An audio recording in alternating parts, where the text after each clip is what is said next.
hadn't had some money saved up in his money box, no one knows what would have happened.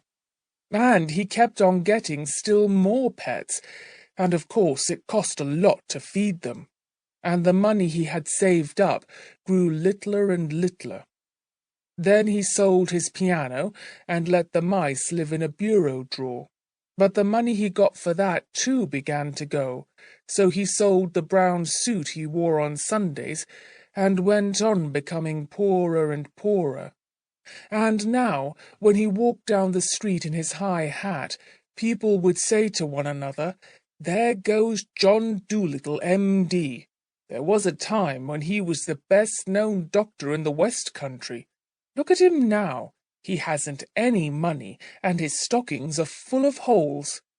But the dogs and the cats and the children still ran up and followed him through the town, the same as they had done when he was rich.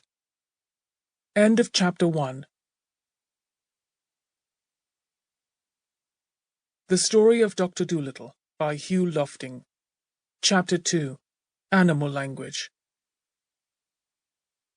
It happened one day that the doctor was sitting in his kitchen talking with the cat's meat man who had come to see him with a stomachache.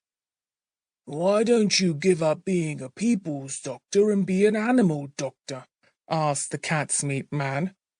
The parrot Polynesia was sitting in the window looking out at the rain and singing a sailor song to herself. She stopped singing and started to listen. "You see," the cat's meat man went on, "you know all about animals, much more than what these here vets do. That book you wrote about cats, why, it's wonderful. I can't read or write myself, or maybe I'd write some books, but my wife Theodosia, she's a scholar, she is, and she read your book to me. Well, it's wonderful. That's all that can be said. Wonderful. You might have been a cat yourself. You know the way they think. And listen, you can make a lot of money doctoring animals. Do you know that? You see, I'd send all the old women who had sick cats or dogs to you, and if they didn't get sick fast enough, I could put something in the meat I sell to make 'em sick, see?" "Oh, no," said the doctor quickly. "You mustn't do that. That wouldn't be right." "Oh, I didn't mean real sick," answered the cat's meat man. "Just a little something to make them droopy-like was what I had reference to. But as you say, maybe it ain't quite fair on the animals. But they'll get sick anyway, because the old women always give 'em too much to eat. And look, all the farmers round about who had lame horses and weak lambs, they'd come. Be an animal doctor." When the cat's meat man had gone, the parrot flew off the window onto the doctor's table and said, "That man's got sense. That's what you ought to do. Be an animal doctor. Give the silly people up. If they haven't brains enough to see you're the best doctor in the world, take care of animals instead. They'll soon find out. Be an animal doctor." "Oh, there are plenty of animal doctors," said John Dolittle, putting the flower pots outside the window sill to get the rain. "Yes, there are plenty," said Polynesia, "but none of them are any good at all. Now listen, doctor, and I'll tell you something. Did you know that animals can talk?" "I knew that parrots can talk," said the doctor.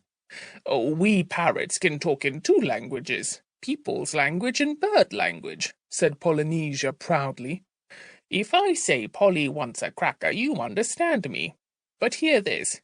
Caw-caw, oi, ee, fee, fee." "Good gracious!" cried the doctor. "What does that mean?" "That means, is the porridge hot yet in bird language." "My, you don't say so," said the doctor. "You never talked that way to me before." "What would have been the good?" said Polynesia, dusting some cracker crumbs off her left wing. "You wouldn't have understood me if I had." "Tell me some more," said the doctor, all excited, and he rushed over to the dresser drawer and came back with the butcher's book and a pencil. "Now, don't go too fast, and I'll write it down. This is interesting, very interesting, something quite new. Give me the bird's ABC first, slowly now."